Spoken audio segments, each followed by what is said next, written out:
Hi, I'm Neil and welcome to Dreaming of Chess Mastery.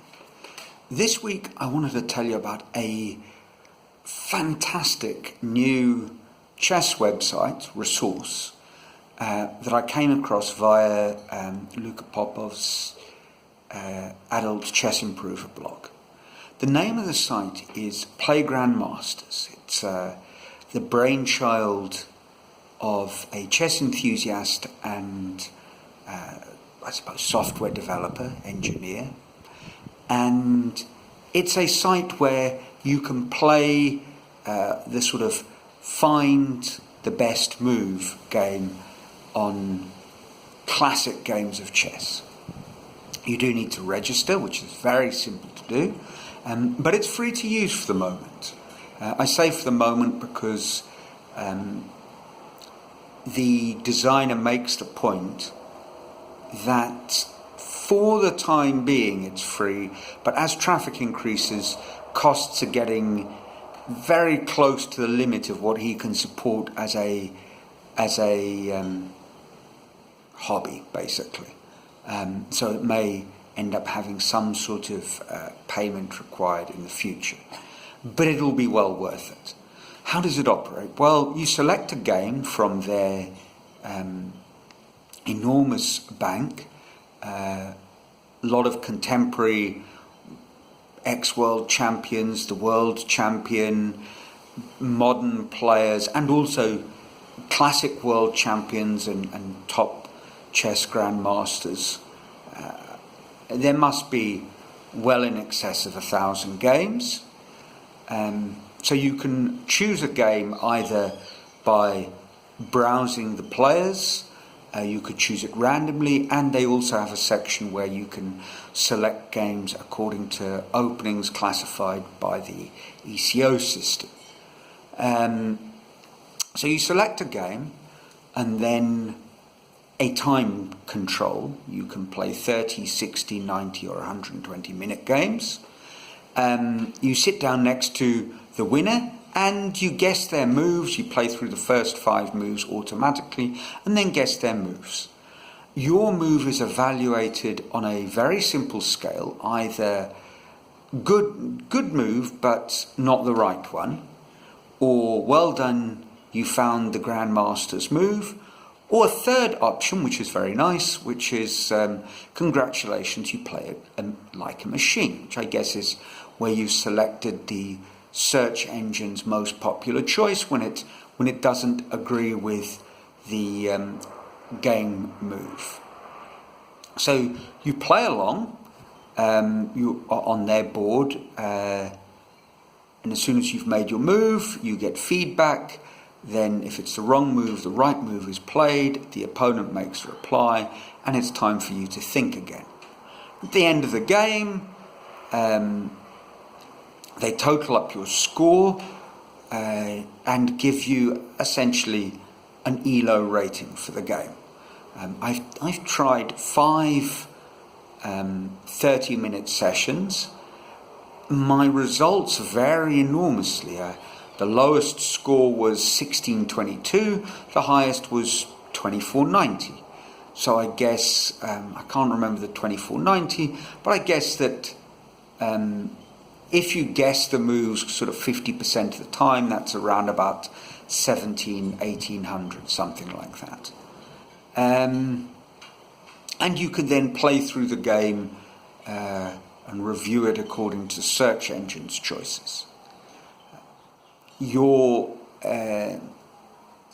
account keeps statistics on your performance, which is also very handy.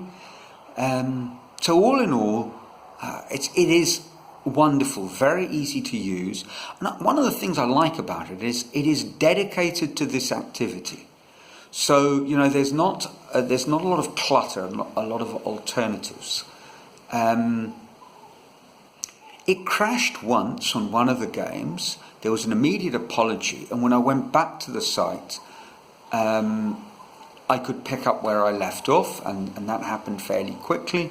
I don't know what the technical problem was, but it wasn't a problem to go back to the game and carry on. So I'm sold on this. Well, I'm sold on this because it's free at the moment, but I will be sold on it if it's available at a modest fee, because I really think it is very, very useful. And I can see myself using it in two very distinct ways. The first is actually three distinct ways. I mean, the way I've been using it up until now has been simply a better alternative in downtime to playing blitz games or just going down a deep, meaningless dive on the internet. So I think even playing the games quickly, and I say I used the 30-minute section, to be honest, I was rushing. I don't think I used more than 20 minutes for example, the Kasparov game that I played through, 20 minutes for a 30-move game by Garry Kasparov, a classical time control game. Obviously, I wasn't doing enough thinking, and it showed in the outcome. But even so, I felt I'd done something at least mildly productive. Now, how can I up that activity from being a sort of a nice, entertaining alternative to blitz? I think the first obvious thing to do would be to slow down. The second thing will be in how I process the result. So when I said there's three ways I see myself using it, the first is to just use it as a fun chess activity. But if I'm going to use it as a training activity, the first way to use it will be to play more deliberately and then analyze the game carefully afterwards. So let us imagine I spend an hour on my moves and an hour going over my moves and trying to work out why my move was wrong. I mean, already I can see an obvious way that I was going wrong, and you pick this up when you look at your game score afterwards, is that very often you guess the right move, but your timing's out. So that gives you a sort of a very convenient analytical peg to hang your questions on. Why did Kasparov delay the move until when he did? What was wrong with choosing to play it when you did? So it gives you a little bit of structure, and I think us adult improvers, non-master strength players, it can be very difficult to work that out. What is the question I should be asking? In this particular game, it was Kasparov was playing black. It was a kingside attack, and there was a pawn move which would support exploiting holes on white's kingside, and I played the pawn move at the wrong time. So this can be one of the themes I choose in my analysis. And of course, once I've completed my own analysis of the game, sort of a careful deliberation, and recorded those ideas, that is the point at which delving into the search engine's suggestions will become more meaningful. Actually, there could be another possibility, and the website designer has pointed out that, for example, in the case of the Kasparov games, he tells you the source of the PGNs. So when I've gone through my game and I've done my analysis and then checked it with the engine, it will then be a very interesting point to go to Kasparov's best games of chess and see what he has to say. So it's a kind of, it's a very laborious process, but if you go through this interrogation of the game, this relationship with the game, of playing it like a game, whether it's a rapid game or a classical time control game, then analysing it like you would analyse one of your own games, then looking to see what the search engine has to say, and then actually having a chat with Gary, who is arguably the greatest player of all time, along, I suppose, with, in the debate, Magnus Carlsen and a few others. Boy, that's a lot of fantastic insight that you might get. And this is my third point that I wanted to come on to. When you've gone through that whole process, I think it'll be interesting to set up a spreadsheet and start recording some analytics for yourself. Why did you play too quickly at certain points? Why did you choose the wrong move?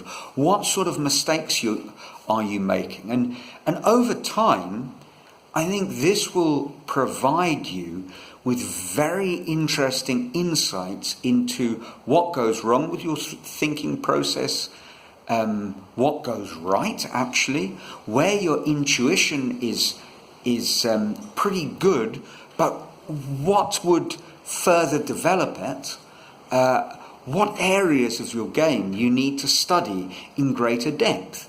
There's an enormous amount of very, very rich information that can be gleaned from this kind of exercise. And this idea of building up a spreadsheet of the source of your errors is something that the very popular chess coach Axel Smith of the Woodpecker Method and Pump Up Your Rating fame, Axel Smith, who went from being a 2,000 plus strong amateur player to becoming a grandmaster in a few short years.